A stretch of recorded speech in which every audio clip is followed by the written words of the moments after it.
Well, today we're gonna talk about passive voice.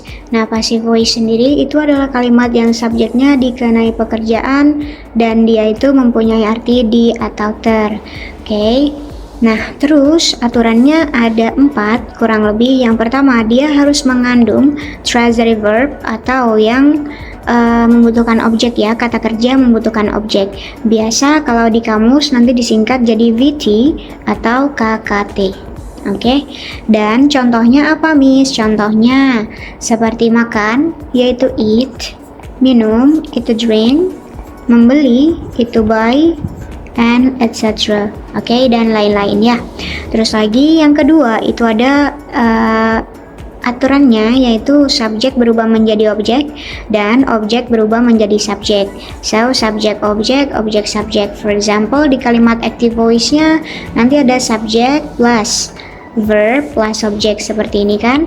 Nanti kalau diubah ke passive voice, it's gonna be subjek, objeknya jadi subjek, verbnya tetap, dan di sini subjek yang awal itu akan berubah menjadi by object. Oke, seperti itu. Dan yang keempat, dia nanti akan selalu menggunakan kata kerja bentuk ketiga ya teman ya. Oke, that's right. So berarti di sini kita harus mengingat perubahan bentuk gitu, Miss. Iya teman, jadi perubahan bentuknya usahakan untuk diingat. Miss nggak bilang dihafalin ya, cukup diingat aja. Just try to remember, okay? Just try to remember, okay? That's right. Okay, next lanjut lagi. Di sini ada patternnya, Miss. Okay, let's talk about the pattern. Patternnya di sini ini ada tensesnya ya. Jadi seperti biasa kita akan ngebahas tentang 6 tenses dasar, ya kan? Nah, terus di sini nanti ada passive voice, ya kan? Jadi kalau tensesnya itu simple present, it's gonna be is a more plus verb 3. Kalau dia present continuous, it's gonna be is a more plus being plus verb 3. Kalau present perfect, nanti ditandakan dengan have has plus been plus verb 3. Kalau present perfect continuous, it's gonna be have has been being plus verb 3 ya teman ya. Ini bukan verb ing tapi it's gonna be verb 3. Ini typo ya. Sebentar, Miss benerin dulu ya. It's gonna be verb 3, okay? That's right. Terus lagi ke simple past. Nah, kalau simple past berarti gimana, Miss? It's gonna be was, were plus verb 3. Dan kalau simple future itu ada will or shall plus be plus verb 3, okay? That's right. Kesimpulannya sebenarnya kalau passive voice itu semua tenses adalah be plus verb 3. Ini adalah pattern dari passive voice, dan nanti yang berubah wujud adalah be-nya. Be-nya nanti akan menyesuaikan dengan tensesnya teman-teman ya. Oke, atau sesuai dengan konteksnya. Kalau dibikin contohnya Miss boleh langsung lihat contohnya. Siap. Di sini nanti ada yaitu active voice sama passive voice. Contoh yang di active voice untuk simple present ya, ini sesuai ya teman ya, jadi nomor 1 sama nomor 1, 2, 2, 3, 3 dan seterusnya. Oke, sampai nomor 6. Di sini ada she writes a letter. Oke. Nah, perhatikan di sini ada she writes a letter. Okay, it's gonna be a letter is written by her. Why do we need to use written? Karena verb 3 dari write itu adalah written. Okay. Jadi di sini ada is written. So, lanjut lagi, she is writing a letter. So, a letter is being written by her. Okay. Nah, lanjutnya ada nomor 3 yaitu she has written a letter. Okay. It's gonna be she has written a letter. Kalau nanti diubah ke passive voice, it's gonna be a letter has been written by her. Okay. Terus lagi she has been writing a letter. Okay. Terus lagi kalau diubah ke passive voice, it's gonna be a letter has been being written by her. Okay. Next, she wrote a letter. Okay, a letter was written by her. Ini pakai verb 2 ya teman-teman ya. Kalau di sini aktifnya, pasifnya ya tetap menggunakan verb 3. Terus berarti di sini gimana, Miss? She will write a letter. Okay, kalau she will write a letter, it's gonna be a letter will be written by her. That's it. Okay. Nah, jadi kalau diterjemahin gimana, Miss? Coba kalau yang pertama tadi, dia perempuan menulis sebuah surat. Kalau dipasifkan, jadinya sebuah surat ditulis oleh dia perempuan. Number 2, dia perempuan sedang menulis sebuah surat. So, it's gonna be sebuah surat sedang ditulis oleh dia perempuan. Number 3, dia perempuan sudah menulis sebuah surat. So, it's gonna be sebuah surat sudah ditulis oleh dia perempuan. Okay, next lanjut lagi. Number 4, dia perempuan sudah sedang menulis sebuah surat. So, nanti biasa di sini ditambahin keterangan waktu ya teman ya. Ada for atau since biasanya. Tapi nanti untuk lebih detailnya kita bahas di next part, okay? Terus lagi nomor 4, nanti kalau diubah ke pasif jadinya sebuah surat sudah sedang ditulis oleh dia perempuan. Number 5, dia perempuan menulis sebuah surat tapi di masa lalu ya. Okay, so pasifnya it's gonna be sebuah surat ditulis oleh dia perempuan di masa lalu, nanti tinggal ditambahin keterangan waktunya saja. Next, the last it's about she will write a letter. Jadi dia perempuan akan menulis sebuah surat. It's gonna be sebuah surat akan ditulis oleh dia perempuan. Okay, that's it. Itu ya untuk awalnya. Sekarang kita langsung bahas satu persatu, mulai dari simple present. Oke, ini adalah passive voice dari simple present. Nah, seperti yang Miss bilang tadi, jadi patternnya itu pada dasarnya ada be plus verb 3. Nah, karena kalau simple present itu biasanya kita bertemu dengan verb 1 atau verb SES, right? Jadi be-nya nanti tinggal diubah.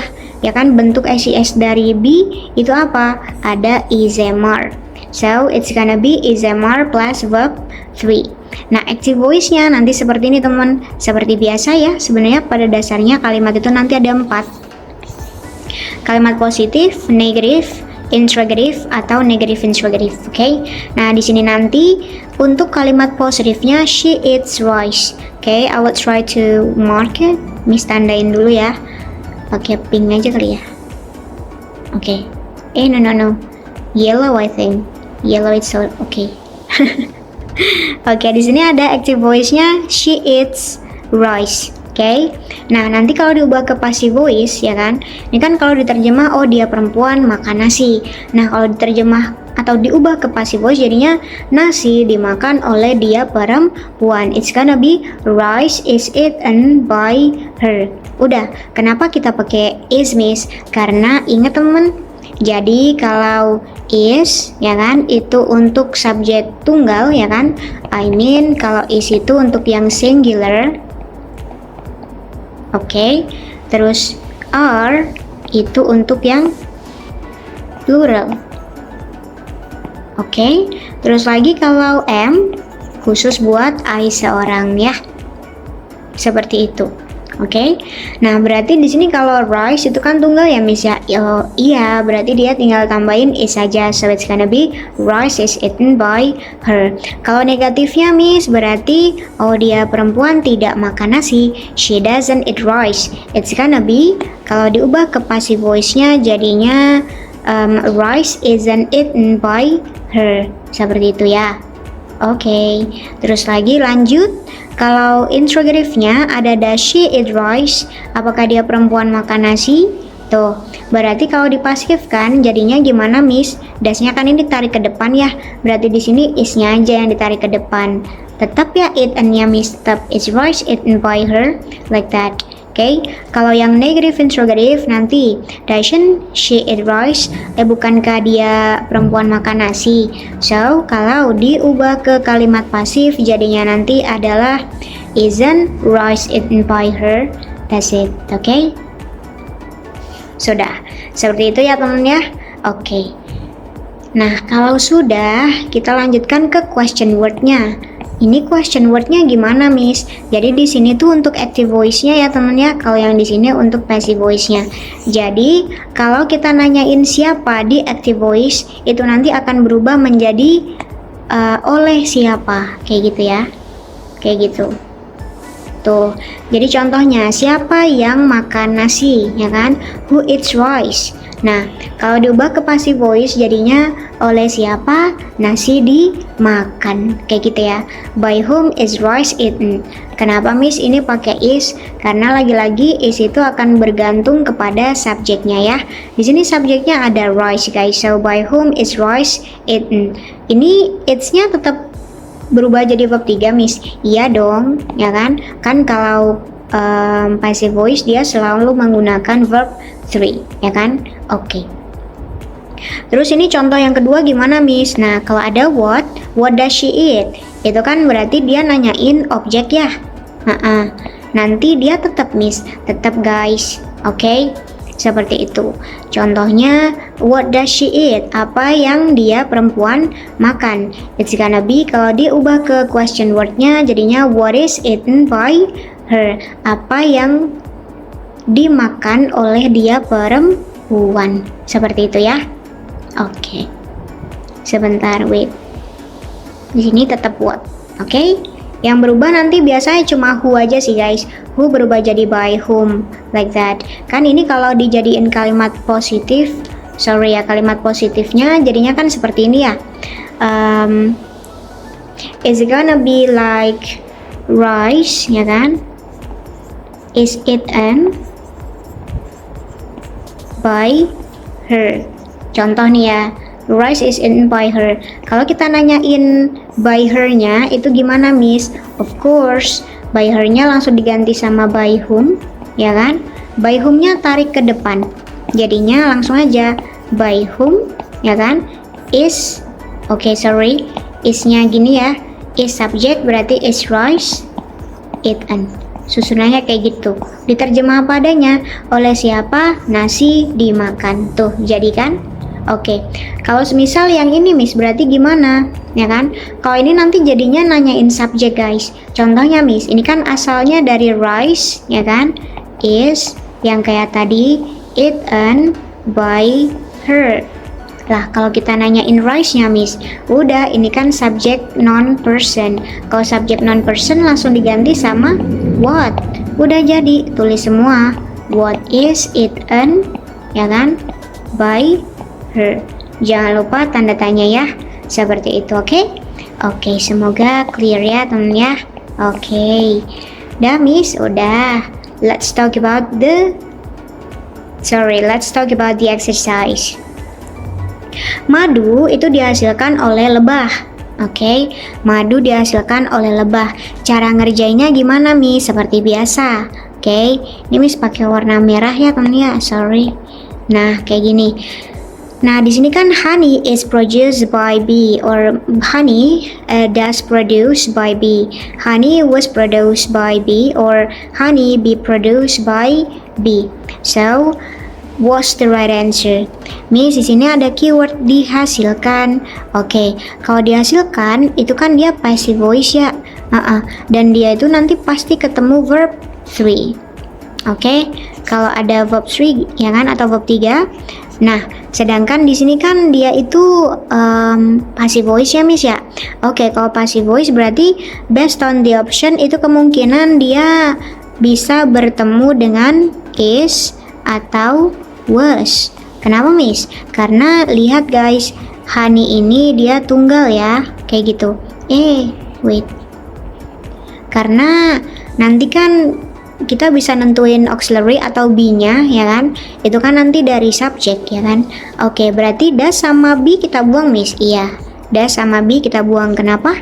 Kenapa Miss? Karena das itu ketemunya verb 1. Kalau be dia bisa bertemu dengan verb 3 tapi harus ada awalannya. Sedangkan kalau nggak ada awalannya dia harus diubah. So antara is sama was.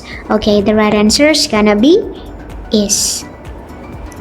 Kenapa gitu Miss? Karena kalau was itu di masa lalu, ya kan? Was ini untuk masa lalu karena dia bentuk kedua dari be, ya kan? So it's gonna be something that happened in the past. Kalau yang is itu untuk yang di present, seperti itu. Silakan dikerjakan untuk latihan selanjutnya ya, mulai dari nomor 2 sampai nomor 10-nya. Oke, that's right. Next, lanjut lagi. Di sini ada yaitu fill in the blank. Kalau fill in the blank gimana, Miss? Like usual, ada dua part ya, ada dua bagian. Yang pertama nanti dari bahasa ke bahasa Inggris ya kan, I mean start from bahasa to English, and yang kedua nanti dari English to bahasa. Jadi kalau di sini nanti tinggal diterjemah aja. Bola ditendang oleh anak-anak. So the ball is blanked by the children. Of course, sudah ada is di sini. Kalau udah ada is, namanya juga ditendang ya, berarti passive voice. Kalau passive voice, tendang itu bahasa Inggrisnya apa? Dia kick, ya kan? Tapi kalau diubah ke bentuk ketiga, tinggal ditambahin ed aja. So it's gonna be kicked. Oke. Nah, kayak gini ya, teman ya. So the ball is kicked by the children. Oke, silahkan dilanjutkan latihannya nomor 2 sampai nomor 10 ya. Oke, sekarang yang bagian kedua ya. Are you always stalked by him? Apakah kamu selalu blank oleh dia laki-laki? Nah, di sini stalk itu apa, teman? Oke, so stalk itu bisa diartikan kayak ngestalk gitu ya, atau diikuti, dikuntiti ya kan, dikuntiti nggak tuh, diintai ya kan, bisa selalu diintai oleh dia laki-laki, dikepoin juga bisa ya, pokoknya sesuatu yang negatif gitu ya. Ini Miss tulis diintai aja ya. Oke, seperti itu. Jadi tinggal ditulis terjemahannya, oke? Seperti itu ya temen ya. Oke, nah silakan dikerjakan untuk latihan selanjutnya mulai dari nomor 2 sampai nomor 10. Oke, so keep it up, semangat ya kan? Oke, thank you.